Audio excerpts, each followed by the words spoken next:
Ao heng, ani ero hi chu an lera a zei pon zei. Irin hlel vai chona run luyang che. Zai dam takini chuan in he chiang vi awang. In pha hnuai na in arunanga in em emang. In pha hnuai poimo viau don ani chu. Piel tu ve thung chu an zei lova. In hau pui an chi lo. Midang ne ma em ma se nget viau thawan ni. Hual ngau ani nam hau hi mak tak main zai an tui em a an tai ma an thinero a chetlang pui thung zai ngai na take ti lo hianin eizon na tlak khopa zai thiam an wang viawa an zai ngai nat ang hianin an thiam chi thin lo ni deuh te poina lang thanglo hriat kan nem thanglo ve thung chu an zai dam em a an nu na nema an bula oma no ma an trong kam ngai tha ka nuam amai ro chu mo mi poisai an ching ve viau thina nia thanglo ingai zong ani chuan in ven dan tok thiamang che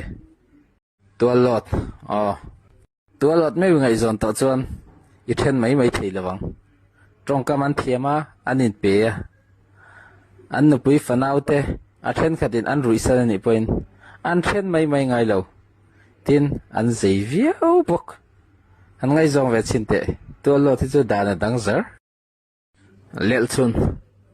lel chun ho hi aral te nam peng khat thaw ania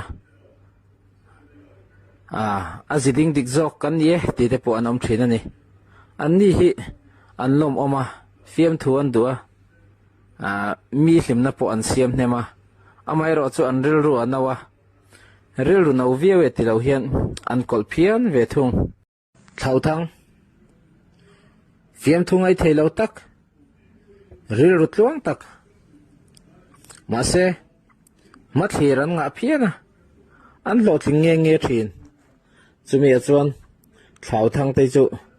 an ti pe tak pe ni chuan no pui pasala an tlak viau in hna tlak kan tiang kha boy car an ni hi thinlung sak tak an nia mi chet na tur ro thiar thiam tak mani thana tur ai ro chuan mengkar fing tak an ni ma se midang ina an zaran zodon point an hu phur ngai lo thung lailung an lula ti thiam chuan du na an tir thei bolan nom phian ve thung ma se mel shet lo an ngai na lem lowa chuanin mi khwal tlang valtan lailung nula chu rim thlu ka har deuh thin I thian te hruai ngot ani lo chuan lon cheu an mizia hi hriat thiam an har thin khop mai a amai ro chu hriat chian to hnu chuan hriat ol tak an ni vela thung aom zia chu an mizia hra chiang tak tur chuan bel chian fe ngai chumi hnuah I ti thiam to ani chuanin an nula tlangwalte I bem don ni point I bem thuzung zuk to mai nialum an ni hi an hoi hera zawa thil ziran pe a amai ro chu tun lai kan lekha zirang type dewania an finglu tuk lo thung ma se khoemo nula mel thadeu tlangwal mel thadeu inbox an pe thilan chik pe view bok hau hul anam minglo ang deuh hian nia duom nei na bom viawa duom ni dan han thiam lo anin dua bia kan hara ma se an thik thuero a chephian thin thunga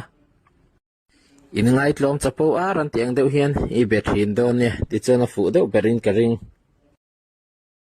chen kwal te hi mi talented tak mai an nia thil siam hei kut koi thil chi sang nang ta thleng nan thiam thei em a amai ro chu chas nei ko ai ro chuanin an kop du fer viau ma se an piani ro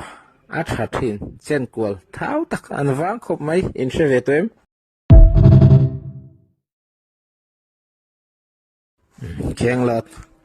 khéng lo te hi tua lo ta thla kal zel pakhat an ni a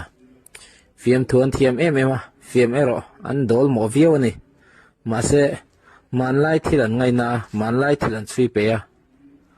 an hriat na po zawa an mi pa ten an kal na lam lama pathian lam an kal chuan an kal na viawa ri thei thil lam an kal chuan kal na viau thung thin bok